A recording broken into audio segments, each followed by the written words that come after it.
I am really, really honored to introduce our guest for today's Pawcast.tv show. It is Katherine Klimitas from KAK Art Designs, and you can find out all about her at KAKArtNola.com, as in, I just found out, New Orleans, KAK Art New Orleans. Katherine, welcome. Thank you for being on Pawcast TV. Absolutely.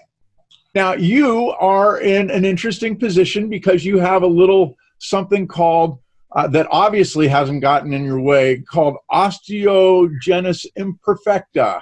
Yep. Tell everybody a little bit about that and how it's kind of helped you to become who you are to this day.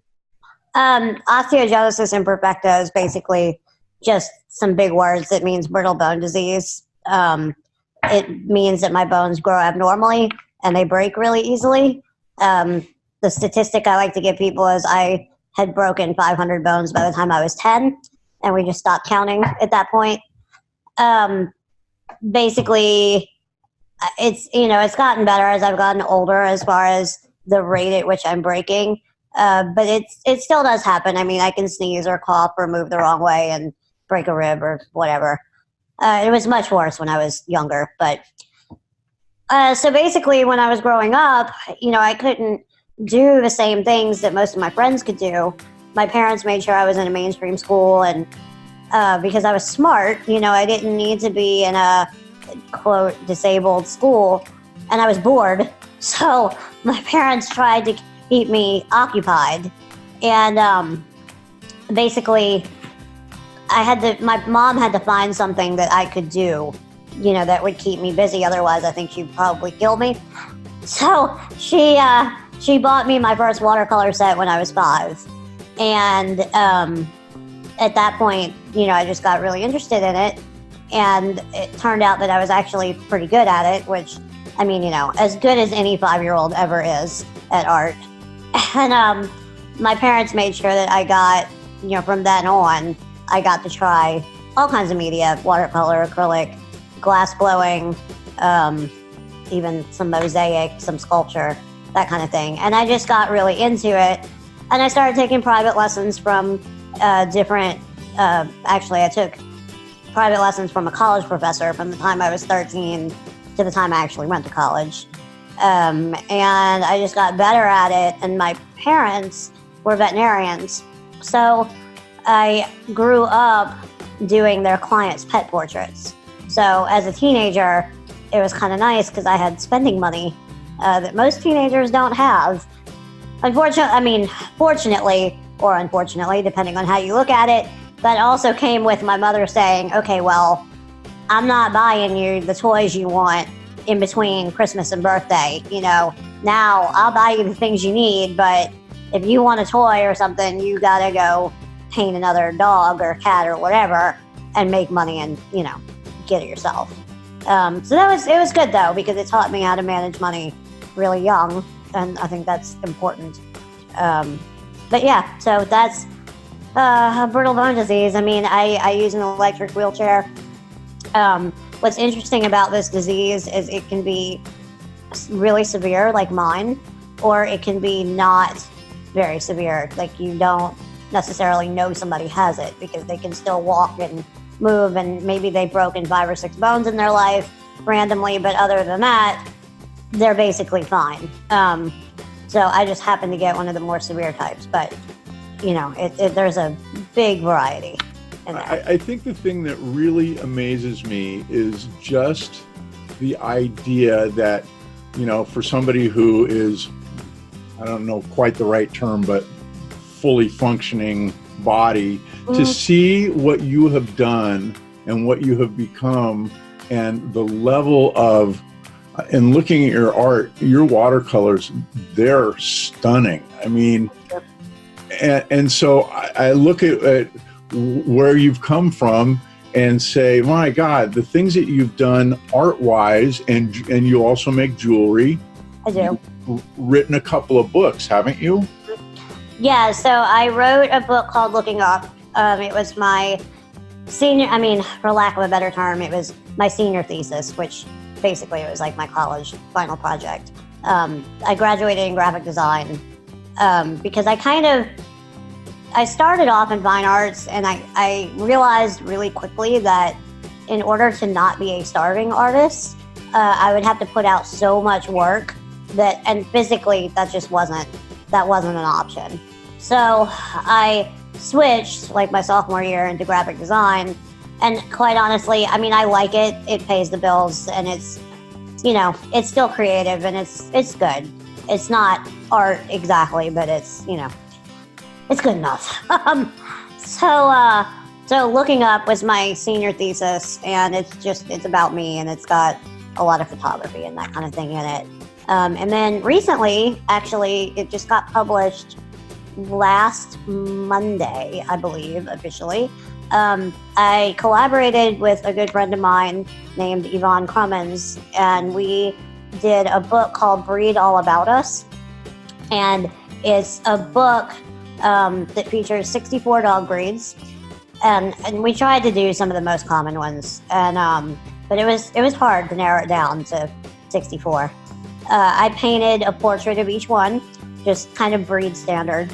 And Yvonne wrote the text for it, and it's about each breed. So basically, there's a little paragraph about each breed, but instead of being statistical and stuff you can find on Wikipedia, or the AKC website, we interviewed people with each breed and got personal accounts. So the book is written from the perspective of the dog, and it's about what it's like to own each dog, basically. So yeah, it's a neat book, and it's available on Amazon and my Etsy site. And that's called Breed All About Us. Yes. And so talk about, I mean, the other thing that I think is fascinating about how this all comes together is your parents were both veterinarians. So Yep. you must have had animals around you all the time. Yeah. Actually, it's kind of funny because my parents, when they got married, each had 2 cats. And so when I was born, we had 4 cats. And I was allergic to cats when I was born.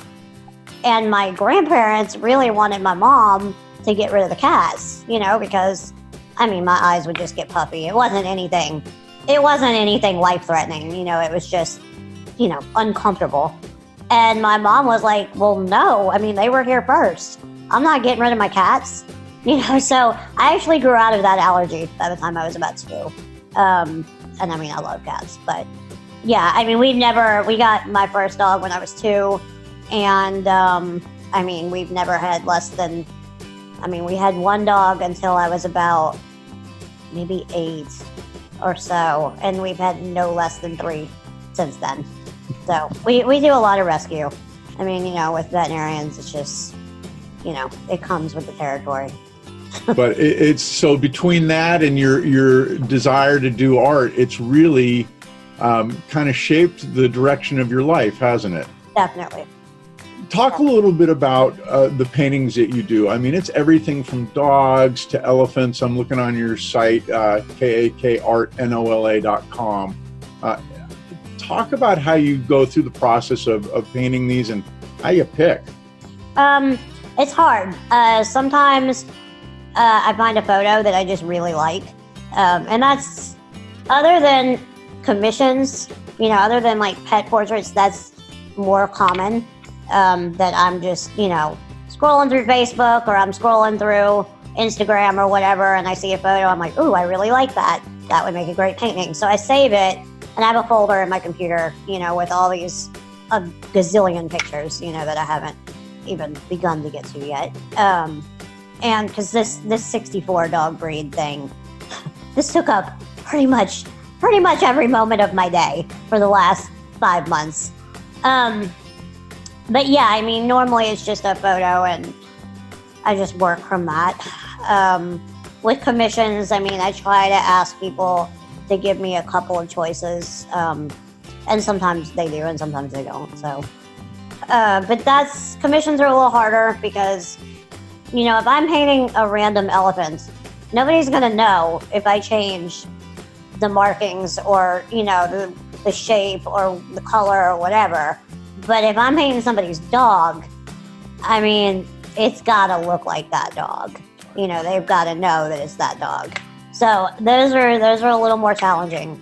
And I usually do, for the things I just do kind of for myself, they're usually wild animals, just because I do have that freedom to do basically whatever I want with them, and it kind of gives my brain a break, you know. And then what's great is if it turns out well, I can take that painting and do signed and numbered prints from it. I put a lot of my work on pillows and beach towels and ornaments and that kind of thing, which makes great Christmas gifts. So I do a lot of that also. So for commissioned artwork, talk a little bit about that process and one of your favorites, one of the ones that you've done that was unexpected, or you kind of, oh, that was great. Most of the commissions I get most of them are dogs. I do get cats, but most of them are dogs. Basically, I offer 3 sizes. I do 5x7, 8x10, and 9x12, and the price varies with the size. I used to do bigger, but it's just physically it's too difficult. It takes too long, and in the end, I just don't get paid what I really need to get paid for one. So it's just, 9x12 is about as big as it goes. And then basically I ask people for a couple of pictures, and then I pick kind of what I like.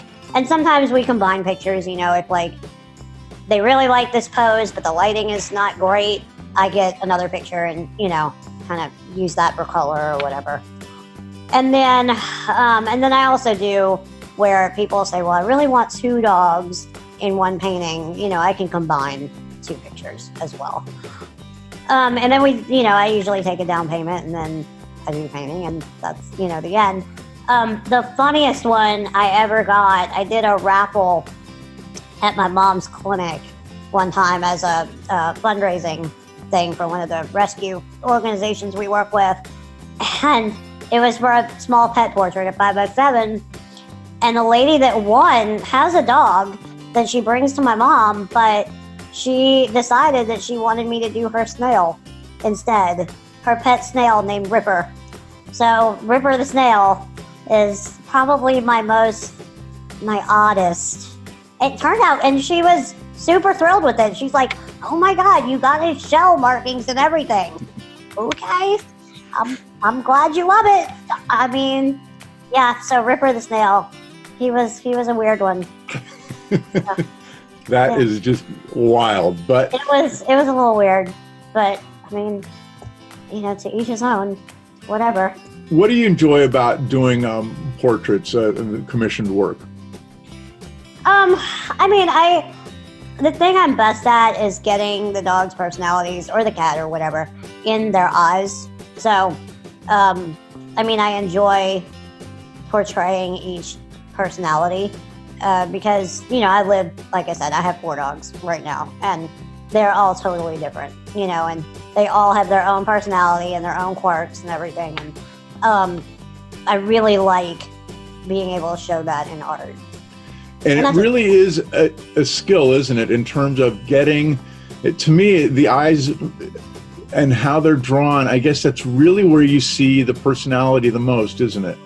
Yeah, it is. I have clients that say, well, can you do a profile, or can you do my dog from the back? And I say, well, I can, if you want me to, but honestly, the best portraits are the ones where the dog or the cat is looking at the camera.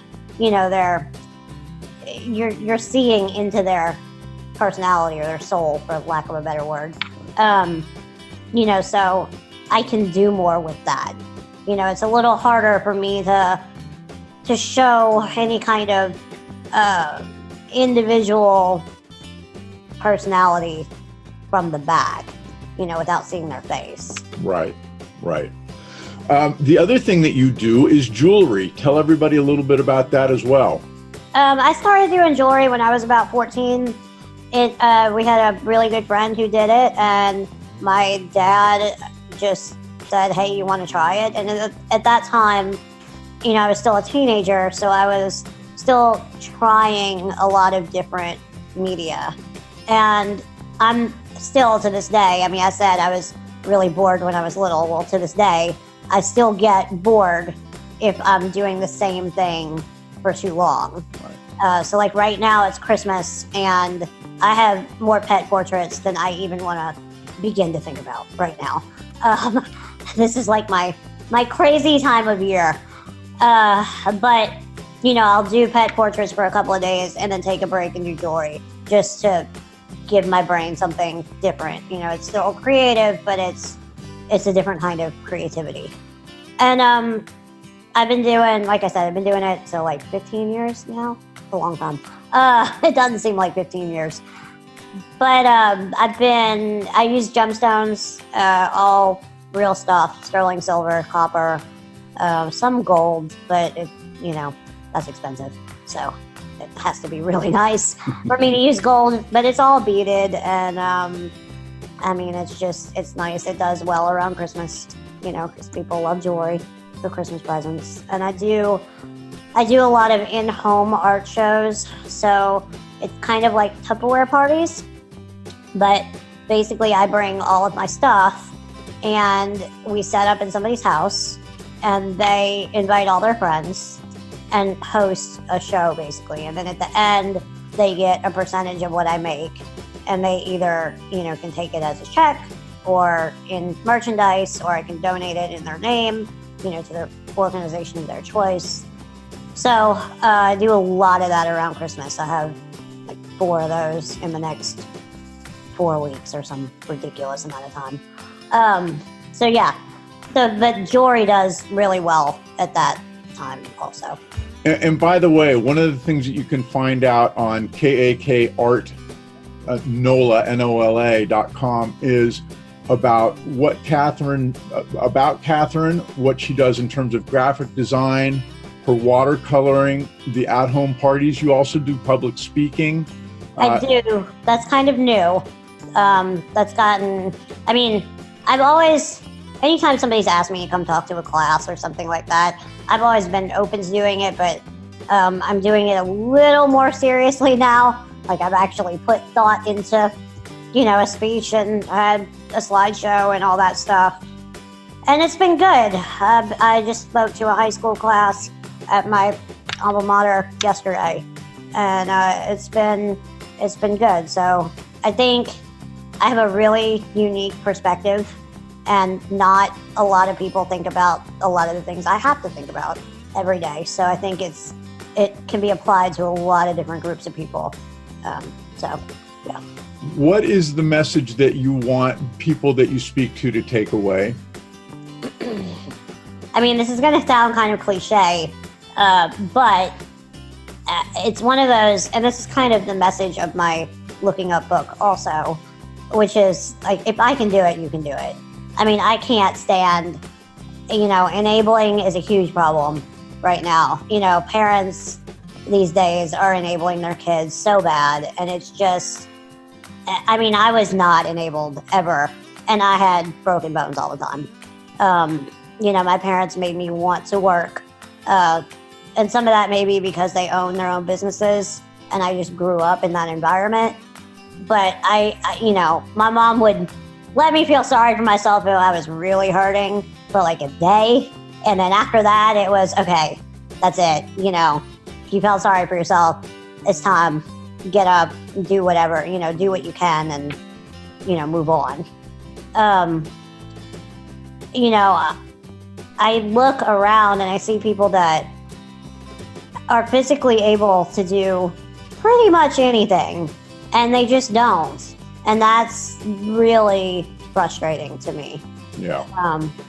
Because everybody's got something they can contribute in some way to society. I mean, even if you do have a disability, if it's a mental disability, or you're deaf, or you're blind, or, whatever. I mean, you've still got something. And, you should want to share that. But so many don't, Beginning of the interview and now is also that parents helping you through adversity without solving it for you. I mean, Right. you had probably more adversity than most people will ever have, and look at how capable and how confident and how comfortable you are in who and what you do. It's impressive. It's really impressive. Yeah, I mean, I would never be able to do this if I didn't have the parents I had, you know, and my family in general, you know, especially my mom's side of the family is incredibly supportive, you know, and always has been, you know, and I mean, you know, the thing is, like, yeah, I have this physical thing, but also, you know, we lost our house in Katrina, as well as our rental house and our family business. Well, we didn't lose the family business, but it needed a lot of work. My dad died when I was 23 and was sick most of my life. And, you know, for people who watch this interview, you know, our pets have died. And people watching this know, like, that is worse than losing any house ever, you know, and some humans. You know, I mean, losing a pet is like the worst thing in the world, you know, so everybody goes through it, you know, everybody goes through something, and, you know, it gets better. You just have to deal with it. Yeah. You know? Katherine Klimitas, you are an amazing woman. You can find out all about Katherine at KAK Art NOLA.com. And you can also reach her by email at Katherine, I'm sorry, KKLIMITAS at Gmail. What's the last thing you want pet owners to know about you and your business? Oh, I love my pets. I mean, and I hope that everybody loves their pets as much as we love ours. I mean, our dogs are spoiled rotten. And I mean, you know, everybody says, do you have siblings? I say, no, I have dogs. And that's basically the same thing, because they are more spoiled than I am. You know, my mom went out of town recently, and it's a perfect example. My mom went out of town recently. The lady staying with me had not stayed with me before. And my mom calls to check on us one night when she was gone, the first night she was gone. And she says, let me talk to Yvonne, the lady I wrote the Breed All About Us book with. Let me talk to Yvonne. I need to tell her how to tuck Pearl in, who is one of our dogs. And I'm like, great, Mom, I'm fine. But you want to talk to Yvonne about tucking the dog in at night? You know, so I'm sure that everybody listening to this podcast will know, I mean, exactly what I mean by that. You are awesome. Thank you so much for agreeing to be on our Pawcast TV. And again, you can see all the work that Katherine does at kakartnola.com. And thank you so much for being here. No problem. Thank you. And finally, I want to wrap up with the next few shows coming to a town near you. First up is the St. Louis Pet Fest, which is November 2nd and 3rd. And you can find out more about that at stlpetfest.com. That's November 2nd and 3rd at the Olympia Athletic Center in St. Charles. Please take a look at the website. You can also go to Facebook and find out more at STL Pet Fest. Next, we have the Nashville Pet Expo, and that is going to run from November 9th and 10th at the Wilson County Expo Center. And you can find out more about that at petexponashville.com. Again, that's at the Wilson County Expo Center and November 9th and 10th. And then finally, the Salt Lake City Pet Expo. And you can find out more about that at saltlakecitypetexpo.com. That's November 16th at the Legacy Events Center in Farmington, Utah. And gotta love that masked kitty. Take a look and find out more at saltlakecitypetexpo.com. And that's our podcast for today. Thank you so much for coming to watch, and we will see you on the next episode.